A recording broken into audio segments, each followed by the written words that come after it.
Welcome to OJAICAST. I'm your host, Christopher Noxon, and we're here to talk about all the incredible concerts, events, artists, and composers featured at this year's Ojai Music Festival. Set right here in the beautiful Ojai Valley, the Ojai Festival is now in its 79th year of presenting adventurous and innovative programs of music from past to present. If you've been, you know about how special this event is. A big part of that magic is how eclectic it is, how it shape-shifts each year by changing the music director, venturing into contemporary, classical, new music, world music, jazz, and everything in between. This year, the festival is welcoming Claire Chase, a MacArthur Award-winning flutist and the founding member of ICE, the International Contemporary Ensemble. A bit about me: I'm an author and an artist, and really just a big fan of the festival. I first went 5 years ago, shortly after moving to the Ojai Valley, and it blew me away.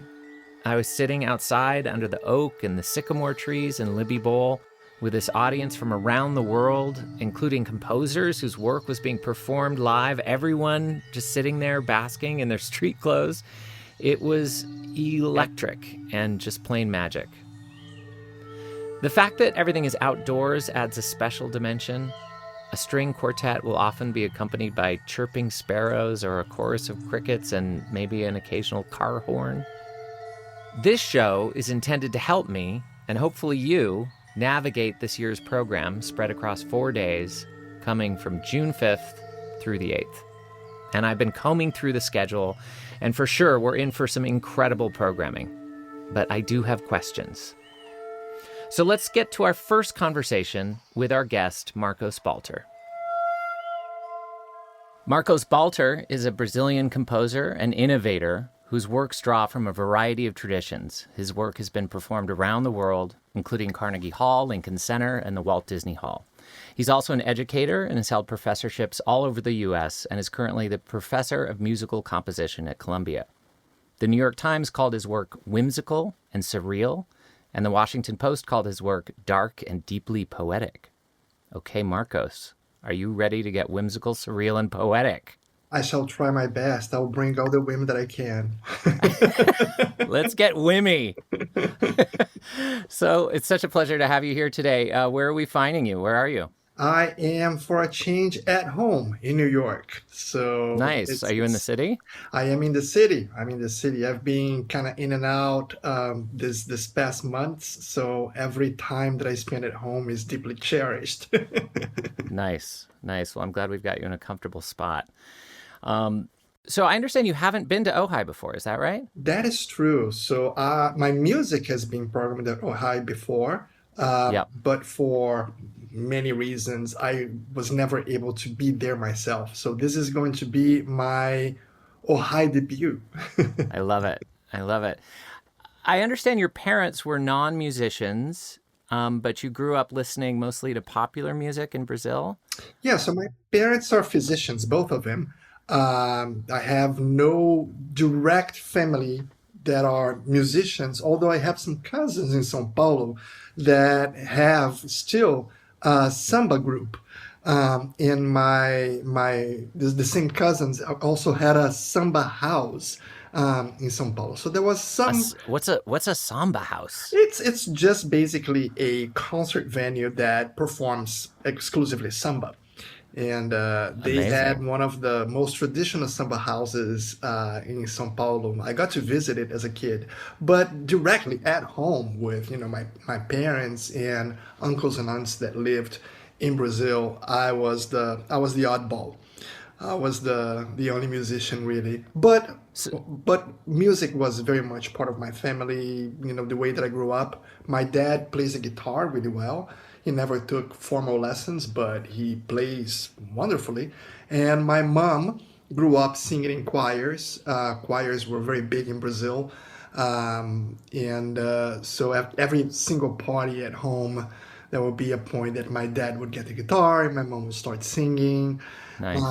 We just listened to a lot of music, especially Brazilian popular music, Caetano Veloso, Chico Buarque, Elis Regina, all the amazing greats. But classical music was not part of the menu. but you started composing really early, right? Yes. And composing right off the bat. I mean, you play piano, is that right? Yeah, so the story, as far as I can remember, and I don't know how much of these memories are false memories or true memories, but I remember seeing a show on TV about a composer who I suspect now, looking in retrospect, it was Steve Reich, and it was about a performance of a big Steve Reich piece in Brazil. And that was sort of like the moment that things kind of clicked in my head, and I was like, oh, this is what I want to do. My aunt, who is a writer, used to have a piano, which was a family piano at her house, and I would always play the piano. But I didn't know what I was doing, searching the sounds. And how old are you at this point? How are you? Little? I was 4. 4. And then when I saw, that person talking about, creating sounds and organizing sounds and other people performing it, I was like, that's what I want to do. So my parents put me in piano lessons, and I did sort of like a Suzuki-like piano lesson in which theory was not really emphasized. And I told them, this is not what I want. I want to write the dots on the paper. Right. And then from there, they took me to... At 4, you were like, give me the sheet music. Yeah. I actually learned how to write music before I could properly write. Wow.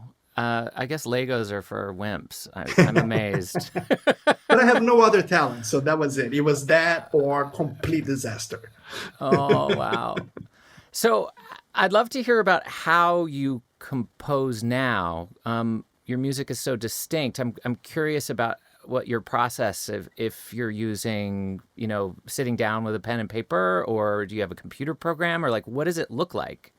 It is literally pen and paper. I love technology, but when it comes to the creation of something, I am completely analog. I am a total Luddite. It's just that tactile thing, the feeling of the paper, the graffiti getting on my nails. All of it is very much part of my process.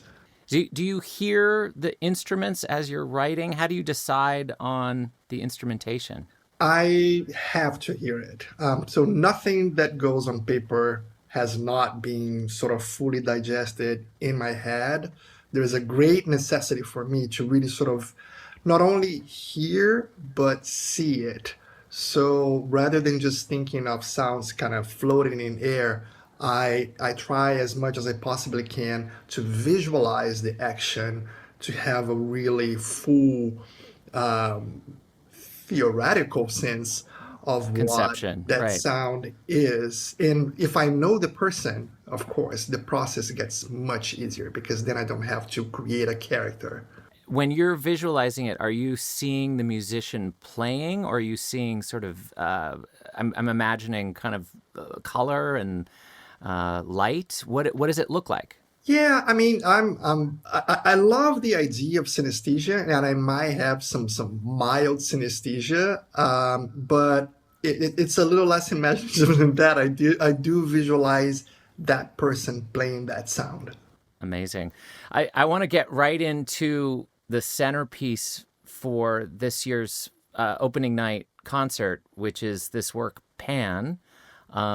This will be the second time that we have heard it here in Ojai, but the first time that we have you here and the full length of it. So this is a real special treat for us.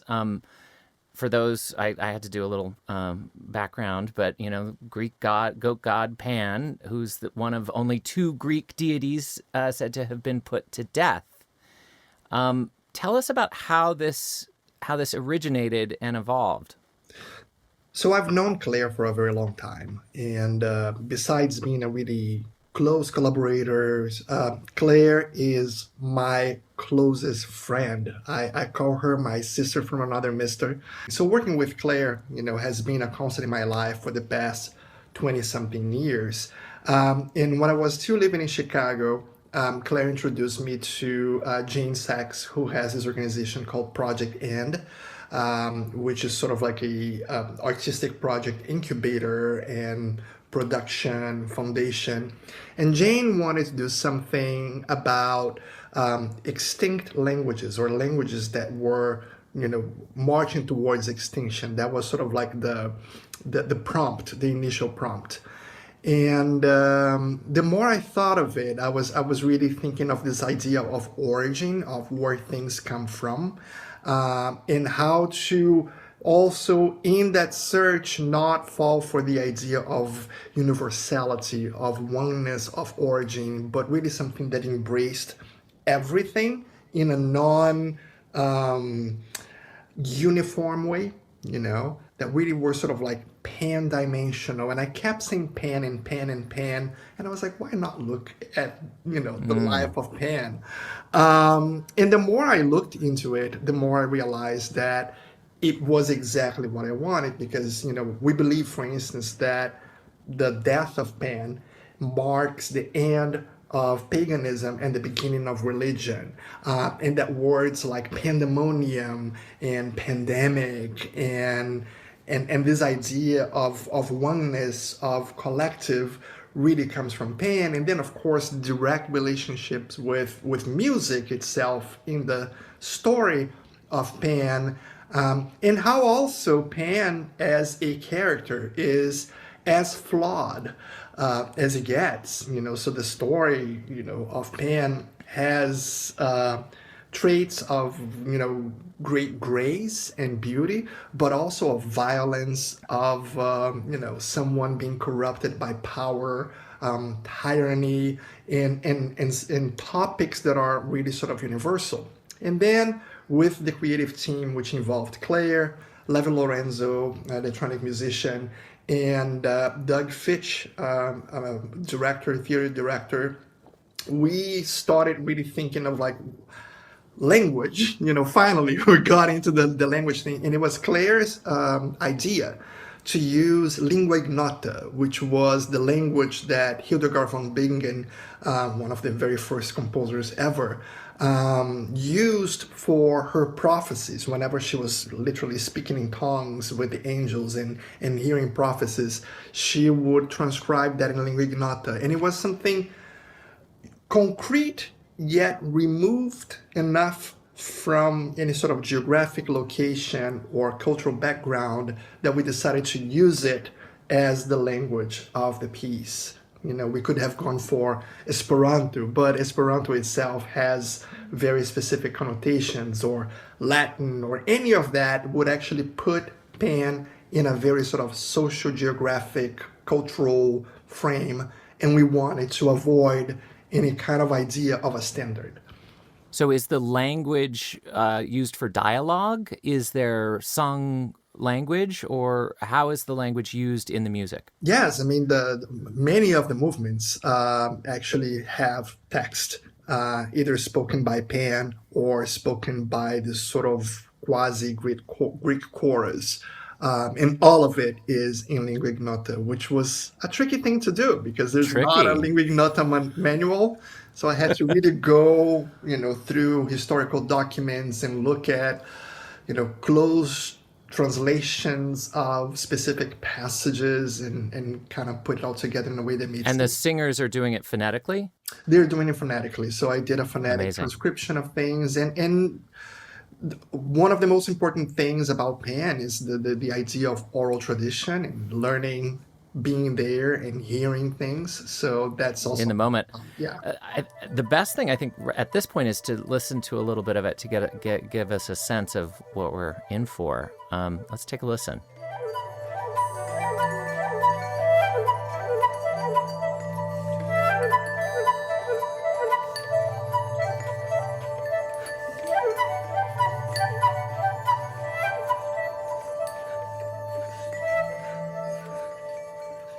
So that's Claire chase on flute, but there's also some bells and maybe some wine glasses. Is that what's happening? Among many other things. So in that specific movement, you heard, yes, you heard some crystal glasses that have very specific notes being played.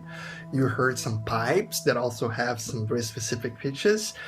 You have some bottles, some low tones that are created with bottles, and you have triangles and you have bamboo chimes, and those are all performed in a very ordered way, in a very intentional way, by the many participants of band, many of them performing music for the very first time.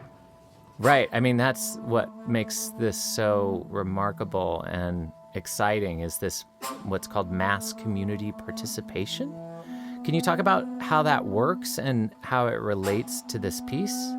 Sure. I mean, we knew from the beginning that we wanted to do something that really was sort of emerging from a sense of community and an understanding of community, and making art together in a very different way than the ways in which we think, and sort of breaking away from that sort of musical hierarchy, if you will.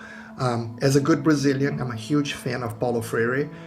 Pedagogy of the Oppressed has been a very influential book on my formation as a human being. And I really wanted to bring some of that world into this piece and into the idea of making music. But I also wanted to sort of challenge the idea that involving community meant flattening things or simplifying, impoverishing things, and not going for virtuosity and precision and complexity. So at first, the process of, quote unquote, indoctrinating people into pan took a long time. The very first group that did pan, we worked together with them for 5-6 months. This group of seniors and children and Syrian refugees and people from the greater New York area. There is a really nice article in the New York Times talking about the whole process.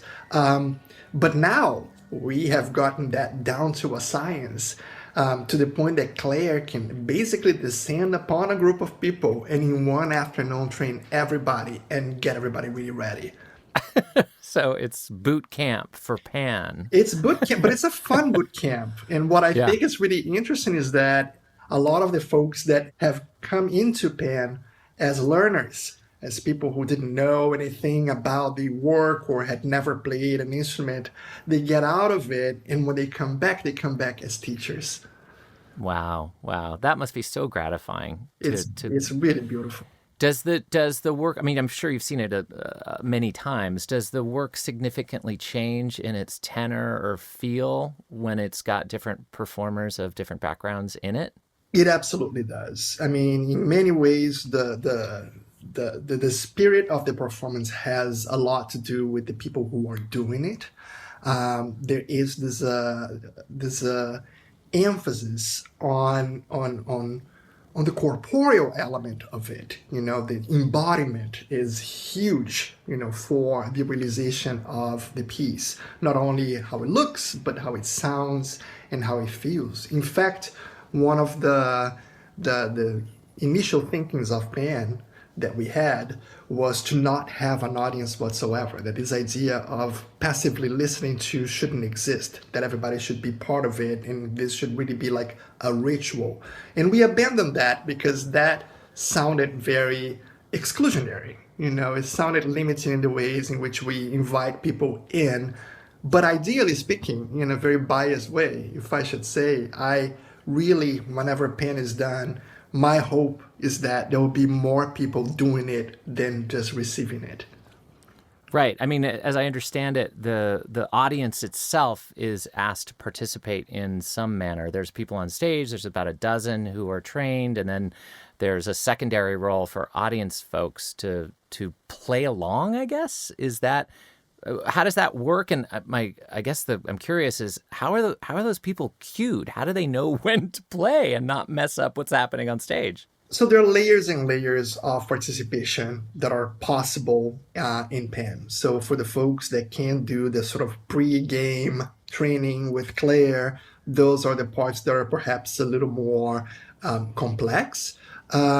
But there is always space for folks who just sort of like show up to receive an instrument. And Claire, at the beginning of the show, at the top of the show, gives some very specific cues. And she acts as a performer and a conductor at the same time. So people know exactly what to do at exact times as well.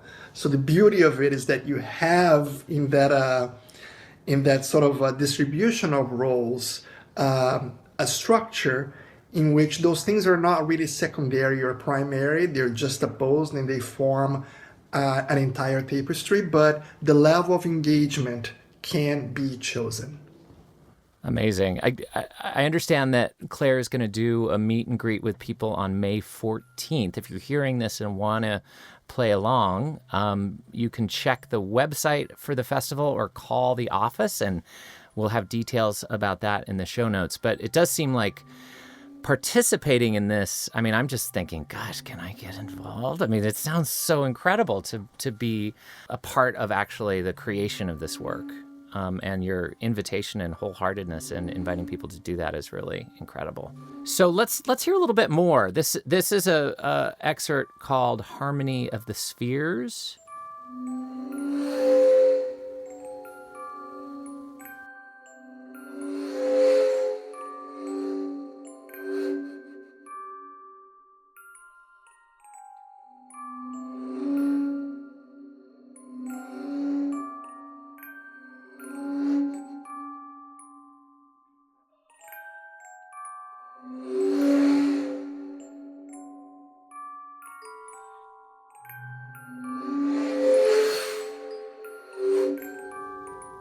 Wow, are those bottles? What's happening? What are the... So in that specific movement, people have different music boxes that have different pitch informations, and they are organized geometrically. So people of specific music boxes know when to enter according to where Claire is at and the cues that she is giving. And then that magical sound on top of it is the contrabass flute, the biggest of all flutes. The work actually employs from a pan flute to piccolo to all the way to contrabass flute. So you really sort of, there is a journey in the world of flutes that kind of happens. And this is sort of the culmination of pan as the master of aerophones. At that point in the piece, you have passed through all of those flutes, and you finally arrive at the big one. You know, Claire actually calls her contrabass flute the Big Bertha. So this is the Big Bertha appearance. Oh, gorgeous. Can't wait to see it and hear it and feel it. This is all part of Claire's Density 2036 project, right? So what is that? And can you tell us how you came to work with her and what your involvement is in that larger project? Sure. So, I mean, Claire has said many times that the first time that she heard a piece of modern music that really spoke with her was Edgar Varèse's Density 21.5, which, if I'm not mistaken, is the density of aluminum, which is the material that, flute is made of. And it's one of those sort of like seminal works of the 20th century. I absolutely love the work myself. And in celebration of the 100 years of Density 21.5, she wanted to create this new body of works for flutists that really sort of reimagined flute and what flute can do and with whom and how and all that. So every year, she commissions different composers to write flutes. There are some years that it's a solo person's project. So I did a solo one. Lisa Lim did Sex Magic. But there are years that are collective years that maybe 3 or 4 or 5 composers come together and do sort of more sort of like standard, standalone, shorter pieces. So I was part of the very, very first Density with a 10-minute piece called Pessoa. But then on Density 6, Claire invited me to do Pan as the the year's piece. There's so much that goes into these works, and there's so much fascinating sort of tendrils of connection and history. And I love learning about it before we sit down to hear it.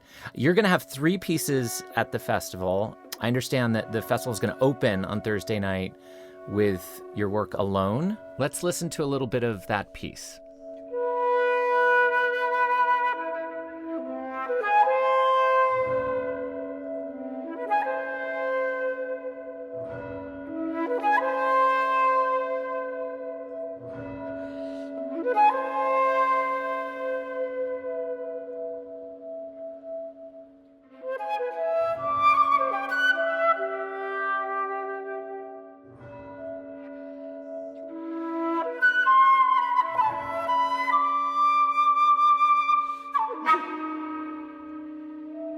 This is part of an Edgar Allan Poe project, right? And I understand it was written in collaboration in like record time, super fast. Tell us about that. Yeah, so Alone was a project, that preceded Pan. It was a collaboration between myself, Claire, and my dear friend and percussionist Svet Stoyanov.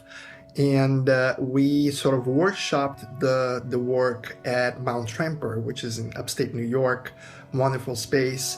And I like workshopping things a little bit differently. I think that a lot of composers, whenever they do workshop, they show up with material, and then you let the material grow. I like showing up with as little as possible, preferably nothing, and kind of letting things emerge organically.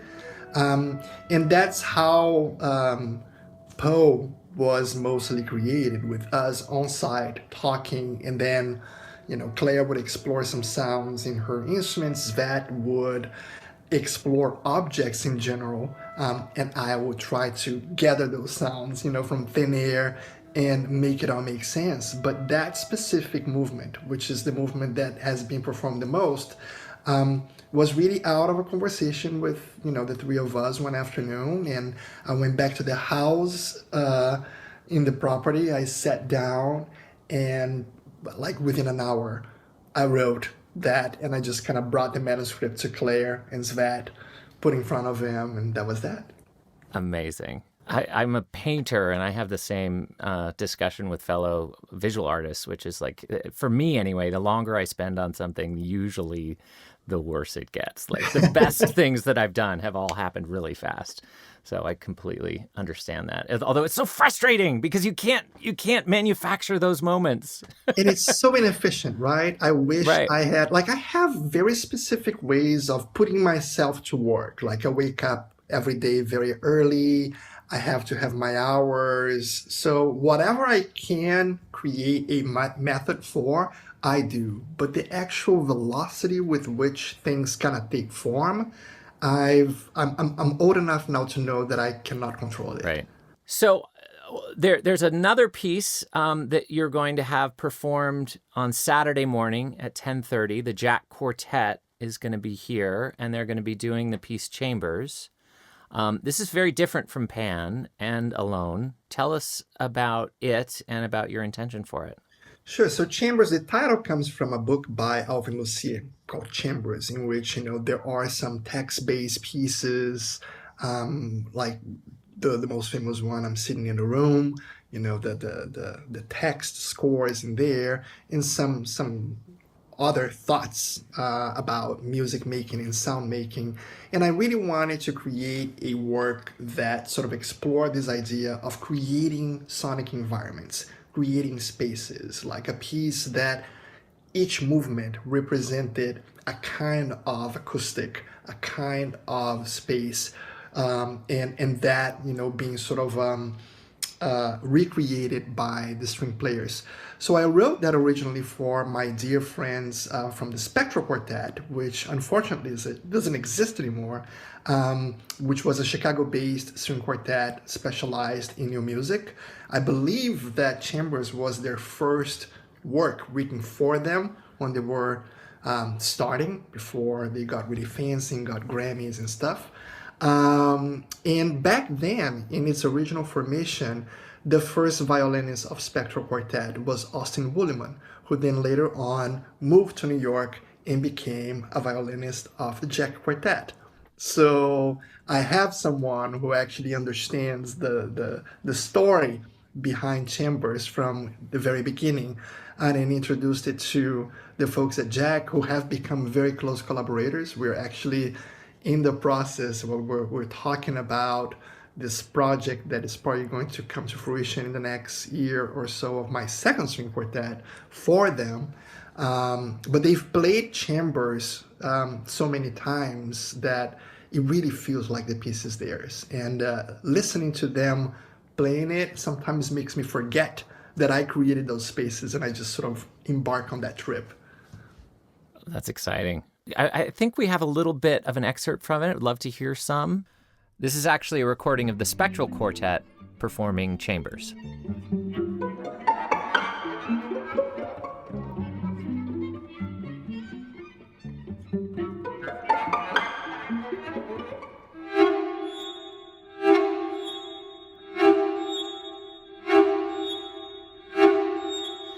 That's a kind of discordant sound there. Is that from a part of a movement that feels... what's the thematic element that you're playing with there? Well, I mean, what the fragment that you heard, there are these canons, right? They're sort of like imitations of a specific line. So the pizzicato, the plucked sounds are actually doing the same melody that the string in the middle register is doing, and the string above that, but temporally they are happening at different speeds, and they're happening in different velocities and directions. So it's really this idea of one single message being sort of multifaceted and giving you the opportunity to come in and out of specific layers and still be following the same object. That really helps me hear that in a deeper way. I'm super excited that you're going to be here, and I understand that you're going to be doing some talks as well. We've got you for at least 4 days. You have not been to Ojai. What's the reputation of the festival out in the classical music world? Oh, I mean, it's really like the place to be. You know, I think that for folks like me, for instance, the existence of a festival that has that connection with the place where it happens, where space, sort of like honoring the space itself is so important, and also honoring this idea of adventure, of looking forward, of things that are untested, things that challenge one's perception of what is the traditional ways of taking in any kind of art form. For a composer, that's manna. And the people behind the festival are also amazing. The current director, Aura, is someone that I deeply admire and have known for a very long time. And the kind of artists that the festival brings in, the curators, are always people that are really sort of awe-inspiring. So, of course, this year, I'm biased because I know Claire for a very long time, but honestly, the artists that are going to be there with me, Anaya Lockwood, and all the other composers, the young composers as well, like Vicente Atria, and the performers, it's just a killer lineup. Yeah, it's just a killer lineup. And the fun part is that you're in the audience looking around, and a lot of the composers are there, just sitting there with you. It's really incredible. It's kind of my favorite part. So I thought it would be fun as a last question to play something that's an inspiration to you, some music that you love or that may have been formative in some of the works that we're going to be hearing this summer. What's a piece that you love that we could listen to right now? Well, my favorite artist of all time really is Caetano Veloso. It's still like one of my absolute favorite thinkers in the world. And there is this specific album called Araçá Azul, which is perhaps Caetano Veloso's most experimental album. Sounds of Brazilian folkloric music and people in the streets and conversations that he had. And I've been a fan of this album for as long as I can remember. And whenever I need inspiration, whenever I feel a little too locked to my own thoughts, I put Araçá Azul on and I feel liberated. I love it. I love it. That's for the real ones. A deep cut. This is Caetano Veloso with Sugarcane Fields Forever. Verde Vênus, verde Vênus.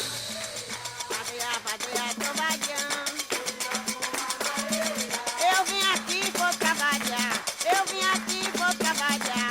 Vadear, vadear, vadear. Vadear, vadear, tô vadeando. All right, that was the great Caetano Veloso. We are here with Marcos Balter, who is going to be at the festival this summer. And thank you so much for being with us. We can't wait to meet you and to hang out with you and to bask in your brilliance. Likewise, I want to meet everybody, talk to everybody. So please come and talk to me. Just find me in town and come talk to me. I'm a talker, as you can tell. Thanks again, Marcos.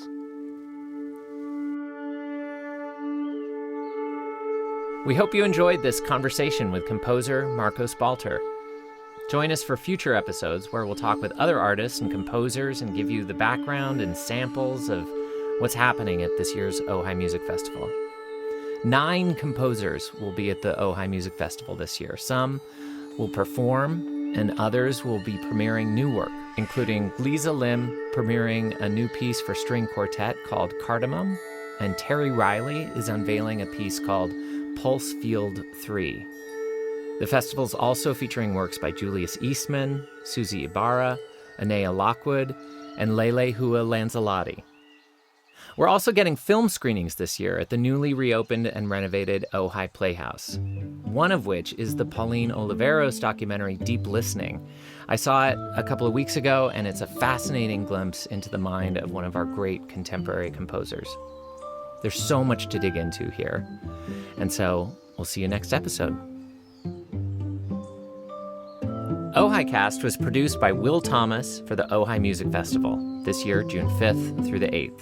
Visit ojaifestival.org for more information on the program, tickets, and please consider donating to the festival to keep innovative music coming to the Ojai Valley.